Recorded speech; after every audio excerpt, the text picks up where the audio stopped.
Երանի է այն մարդը, որ ամբարիշտների խորհրդի մեջ չէ գնում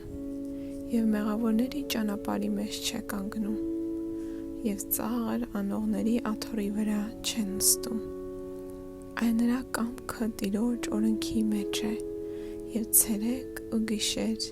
նրա օրենքի վրա է մտածում, և նա ջրերի գնացքումը տնկված ծառերի պես է, որ իր պտուղը տալիս է իրեն ժամանակին, և նրա տերևը չէ թափվում, և ամեն ինչ, որ անում է, հաջողվում է նրան։ Այսպես չեն ամբարիշտները, այլ ինչպես դարմանի մղեղ, որ քամին ցրիվ է տալիս։ Սրա համար ամբարիշտները չեն կանգնիլ դատաստանի մեջ, և ոչ մեղավորները արդարների ժողովի մեջ, որովհետև Տերը ճանաչում է արդարների ճանապարհը, բայց ամբարիշտների ճանապարհը կկորչի։